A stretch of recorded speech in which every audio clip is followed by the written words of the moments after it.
এশা মার্ডারের গল্পে কি নতুনত্ব দেখতে পেয়েছেন যার জন্য আপনি এখানে অভিনয়টি করেছেন?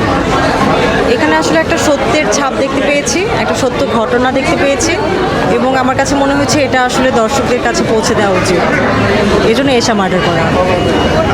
এই শুটিংটি চলাকালীন সময়ে কি কি বিষয়ে চ্যালেঞ্জিং হয়ে দাঁড়িয়েছিল আপনার জন্য?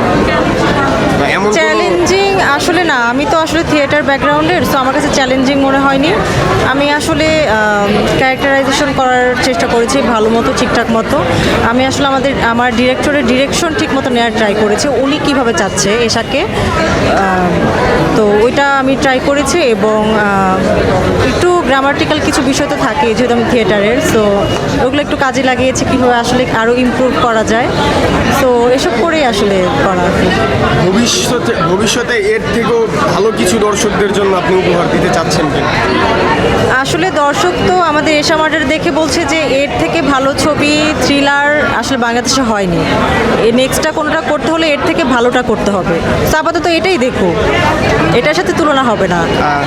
শাকিব খান তো বাংলাদেশের একজন মেগাস্টার, তার সাথে যদি আপনার কাজ করার আসে, প্রপোজাল আসে, আপনি কি করবেন কিনা? হ্যাঁ, যদি ভালো ডিরেক্টর হয়, উনি তো আসলে এখন ভালো ভালো ডিরেক্টরদের সাথে কাজ করছেন, এবং অবশ্যই করব, কেন নয়। আমি আসলে আমার ক্যারেক্টারটা দেখবো, আমার ক্যারেক্টারের ইম্পর্টেন্স কতটুকু দেখবো, সব কিছু মিলিয়ে আসলে দেখবো। ইনফ্যাক্ট আমি আসলে ছোটো থেকে নাচ করি, তো আমার একটু নাচ টাচও পছন্দ।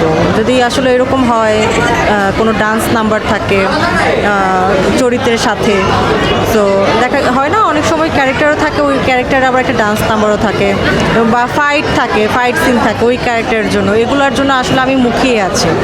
এই ধরনের কাজ হলে আমি অবশ্যই করব। Thank you.